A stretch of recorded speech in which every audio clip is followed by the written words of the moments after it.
bonjour. Ce projet Victor Hugo Frontières de l'Élysée a été initié, je crois, il y a un peu plus de 4 ans. Est-ce que tu peux nous dire comment a germé l'idée de ce projet? Alors oui, l'idée a germé surtout dans la tête de la scénariste, ma compagne Esther Gilles, qui a toujours été fan de Victor Hugo et du romantisme. Et c'est suite à la lecture jeune du poème Demain dès l'aube qu'elle a eu l'idée de le mettre en scène, de le scénariser en fait, le poème. Et en allant fouiller un petit peu dans le passé de la vie de Victor Hugo et de sa fille, elle découvre qu'elle est effectivement morte en 1843, noyée dans des circonstances troublantes. Et du coup, ça lui a posé des questions. Elle s'est dit, mais est-ce que c'est une noyade accidentelle ou y a-t-il autre chose derrière? Elle a découvert des faits troublants, des choses ambiguës quoi, dans la noyade, dans la mort de sa fille, mais également de son époux, son jeune époux Charles Vacquerie, de son oncle et d'un neveu. Ils étaient tous les quatre dans le bateau. Charles Vacquerie étant un très bon navigateur et son famille d'armateurs. Cette noyade des quatre paraissait troublante et inexplicable de manière, on va dire, naturelle. Donc elle a été fouillée un petit peu plus et elle s'est dit, et si c'était un crime? Comme ça est venue l'idée, en fait, le germe du point de départ.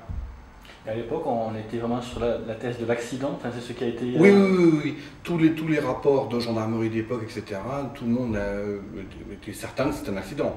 Nous-mêmes, c'est une thèse qu'on développe, hein, le crime maintenant, pour découvrir la vraie vérité. À mon avis, bon, on ne la détient pas, hein, ce qu'on dit, c'est une thèse, en fait, c'est une théorie, qui est probable. Avec le recul, on peut dire qu'effectivement, il y avait des jalousies, c'était une très belle jeune femme, elle avait des prétendants, dont un qui était beaucoup plus âgé qu'elle, qui censé lui écrire des poèmes d'amour, enfin des poèmes d'amitié, lui parle de pauvre fleur desséchée, tu vas bientôt mourir, alors qu'elle avait 15-16 ans, c'est un peu inquiétant. Donc, partant de tous ces faits-là, en fait, si vous voulez, en rassemblant toutes les pièces du puzzle, la scénariste a vraiment essayé de creuser à fond cette base pour étayer sa thèse, en fait. Et travailler sur un personnage comme Victor Hugo, je suppose que ça mène une certaine forme de responsabilité. Comment vous l'avez appréhendé? Complètement. Au départ, c'est un peu intimidant. Et puis très vite, c'est sa stature qui nous porte, en fait. Au départ, on est intimidé, on a peur de trahir sa mémoire, de passer à côté du sujet. Et puis finalement, on se laisse embarquer par le personnage, par les protagonistes, par sa famille, Napoléon III, le contexte historique. On se prend au jeu, on rentre dedans, et puis finalement, on essaie de retranscrire au mieux l'histoire qu'on a en tête, en essayant de ne pas trop dénaturer la vérité historique. Même si nous, c'est imaginaire, on garde un contexte historique assez fort. On n'a pas voulu trop aller dans l'imagination, dans le fantastique. On est resté assez réaliste. Même si effectivement, je le répète, c'est une histoire imaginée, quoi. Voilà. Et est-ce que tu peux nous dire comment tu as travaillé avec la scénariste concrètement sur ce projet? Alors au départ, c'était pas moi qui étais prévu pour faire les dessins, hein. Elle avait contacté d'autres dessinateurs. Moi j'étais sur un autre projet à ce moment-là. Et puis découvrant son projet, je me dis mais écoute, je crois que je peux te faire quelque chose de bien. Enfin, alors je lui ai montré quelques croquis, elle a été séduite.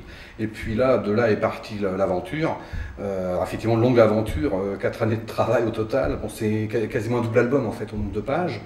Et alors, le débarrage était un petit peu lent, difficile, parce qu'on essayait de se caler, moi par rapport au récit, elle par rapport au dessin, essayer de trouver un bon compromis, un juste milieu de bonne complémentarité aussi. C'est pas toujours évident quand on travaille avec son épouse d'être dans comment je pourrais dire, on n'a pas beaucoup de recul, on manque de perspective sur notre travail, et parfois on aurait besoin d'avoir plus prendre plus de recul. Mais d'un autre côté, comme on partageait tout l'album et les sentiments qu'on avait, du coup, ont été démultipliés dans cette réalisation-là. On était au plus proche des personnages, donc on pouvait très vite réfléchir précisément et mettre en scène, on va dire, pas forcément facilement, mais concrètement, une situation. Et je crois que tu as travaillé toi-même sur déjà des portraits d'écrivains du 19e. Tu avais fait des Baudelaire, Gautier, Banville notamment. Exactement, exactement. J'ai fait un ouvrage sur Auguste Poulet-Malassis, l'éditeur justement de Charles Baudelaire, et qui connaissait beaucoup d'auteurs un peu sulfureux de la moitié du Second Empire, on va dire. Et j'avais fait effectivement un ouvrage là-dessus avec un docteur en histoire en histoire, et ça m'a permis effectivement d'illustrer des personnages illustres. Alors là, pour le coup, c'était une vision très réaliste, la représentation des personnages. Là, pour Victor Hugo, je n'ai pas voulu me laisser enfermer dans l'hyperréalisme et le quasi-photographique. J'ai voulu un peu prendre du recul pour ne pas être trop, comment dire, être figé dans le trait, et puis être trop dans la dépendance à l'image existante. Me laisser une petite part de créativité, on va dire. Dans l'album, il y a une scène au début de spiritisme. Est-ce que tu peux nous parler de ce rapport de Victor Hugo au spiritisme? Ah oui, tout à fait. Bah, c'est à l'époque de son exil à Jersey. Donc il part en 1851 après le coup d'État de Napoléon III. Donc il y a une amie de la famille qui s'appelle Delphine de Girardin, qui est une passionnée de ces nouveaux phénomènes et qui pratique le spiritisme. Donc elles leur font découvrir effectivement les séances de table tournante. Et Hugo va être initié, ainsi que ses proches, sa fille, la cadette, son fils, des amis. Et lui, au début, est sceptique. Et au cours d'une séance, lui apparaît, alors ça c'est dans les faits notés d'époque, lui apparaît le fantôme de sa fille. Et nous, on s'est servi de ça comme point de départ à l'histoire. Mais dans les faits réels, elle ne dit rien de spécial, en tout cas qui correspondrait à ce que nous on a voulu mettre. Et nous, on a placé le démarrage de l'histoire à ce moment-là. Elle vient et lui dit une phrase, comment dire, une interrogation sur sa mort. Père, pourquoi les 4 innocents ont-ils péri? Et donc lui, d'emblée, se pose des questions. Non seulement le fantôme de sa fille lui apparaît, mais elle lui parle de sa mort qui pourrait ne pas être naturelle. Ou tout du moins, les conclusions ne sont pas celles qu'on pourrait penser. Donc voilà, en gros, le point de départ. Et est-ce que tu peux nous parler, on le voit dans l'album, le rapport de Hugo aux femmes donc, est très particulier, donc avec sa femme, c'est sa fille, le fantôme de sa fille, plus donc quand il va à Paris, donc il rencontre plusieurs femmes, il y a un rapport assez particulier quand même. On pourrait dire que Victor Hugo est un homme à femme. C'est-à-dire qu'effectivement, sa première femme, Adèle, donc Adèle-Mère, qu'il a rencontrée jeune à la grande époque romantique, etc. Bon, à ce moment-là, au moment de l'exil, ils ne sont plus ensemble. Ils vivent sous le même toit, mais apparemment, elle a eu des relations avec Sainte-Beuve, un critique littéraire de l'époque. Victor Hugo a eu de nombreuses maîtresses, et dont une qui l'a suivi constamment dans ses déplacements jusque dans son exil, c'est Juliette Drouet. C'est sa maîtresse, on va dire, officielle. Et elle a compté énormément, ils se sont fréquentés jusqu'à la fin de sa vie.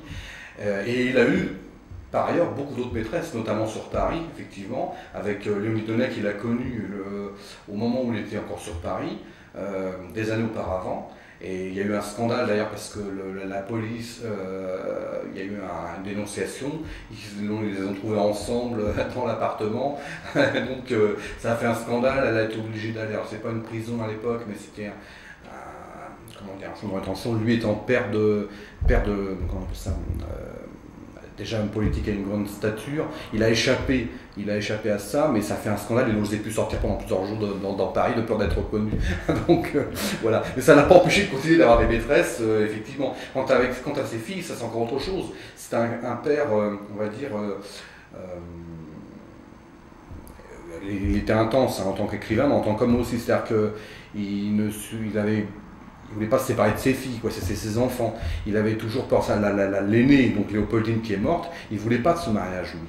il la voyait encore petite à jouer de la balançoire et la fille elle voulait partir. Adèle, la plus grande, elle désespérait sur l'île, isolée de tout le monde, ne voyant personne. Donc elle voulait aller sur Paris, elle voulait aller sur le continent. Il dit non, tu resteras là. Enfin, c'était un père un petit peu autoritaire et qui voulait vouloir trop bien protéger ses filles. Et finalement, il y en a une qui est morte tragiquement et l'autre qui est devenue quasi folle, quoi. Malheureusement,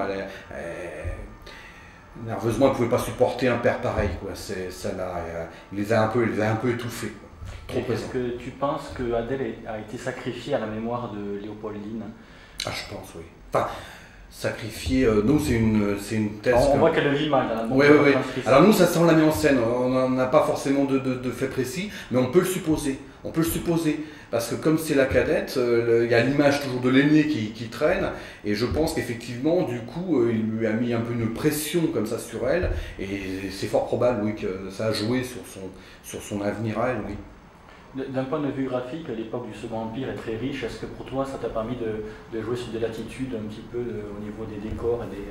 Oui, complètement. En fait, au départ, évidemment, il y a l'exil, donc c'est un cadre, c'est une île, ils ont une petite maison, c'est un peu désertique. Et puis très vite, on va sur Paris. Effectivement, le Second Empire, c'est au niveau chronographique, c'est le début de la photographie, donc beaucoup de documentation, beaucoup de lieux. Sincèrement, si on avait pu faire encore beaucoup plus de pages, on l'aurait fait. À un moment donné, il faut que l'album voit la fin. Mais c'est vrai que ça a permis de faire effectivement pas mal de vues de la campagne, de l'île, de Paris, intérieur, extérieur, j'ai beaucoup joué là-dessus. Ça, c'est passionnant. C'est une époque d'une richesse en plus. Je vous dis, la photographie, les grands peintres, des peintres réalistes de l'époque, il y a des peintres évidemment romantiques, mais il y a des peintres académiques, etc. Il y a une iconographie fabuleuse, quoi. Donc on se baigne dedans, on en voudrait en plus encore. En parlant d'iconographie, Hugo aussi aimait peindre. Est-ce que pour toi, tu es revenu un peu à ces peintures qui sont souvent très très sombres? Est-ce que ça t'a été aussi une inspiration pour toi? Alors au début ça l'était, je voulais m'inspirer un petit peu de ça comme point de départ, et puis je me suis dit non, il faut... Lui c'est très sensible, c'est sa personnalité qui ressort dans sa peinture, c'est quelque chose de très intime, c'est pas du tout technique. Il peignait pour lui. Il peignait pour lui, c'est quelque chose d'intime qui ressortait un sentiment très fort. Et là c'est une œuvre qui doit être lue, clairement comprise. Moi, je voyais plutôt quelque chose de plus académique graphiquement, même si ça m'a aidé, ça m'a inspiré des choses, mais techniquement, je voulais pas trop coller à son œuvre, qui est colossale et qui n'est qu'à lui, quoi. Donc il fallait quand même s'en détacher et rester dans quelque chose de plus narratif et de plus classique.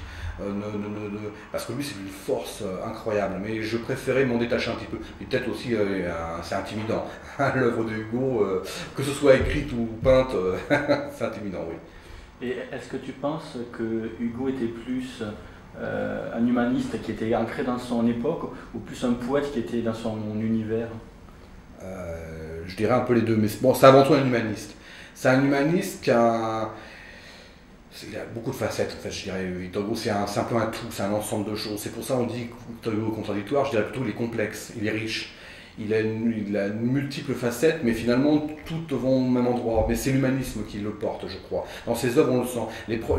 Même ses premières œuvres, qui étaient très romantiques, très échevelées, très Notre-Dame de Paris, Buchargal, en Islande, c'est de l'aventure, c'est quasiment du KPDP, et on sent déjà l'humanisme en lui, très fort. Et après, ça se déploie, mais alors, ça devient des œuvres plus sociales, plus politiques, plus engagées, mais on sent une même ligne. Dans ses poèmes, pareil, évidemment, il y a un fond romantique très fort, très individualiste, on pourrait penser. Mais en fait, il embrasse, moi je dirais, on le dit souvent, mais il embrasse tout le siècle, quoi. De sa pensée, de son art, de sa stature, en fait. En débutant l'œuvre, j'en connaissais pas tant que ça sur Victor Hugo. Moi j'avais lu ses premiers romans, les romans les plus romantiques. Je connaissais pas Les Misérables, je connaissais par le cinéma, mais je l'avais pas lu. Et j'ai justement redécouvert toutes ces œuvres plus tardives.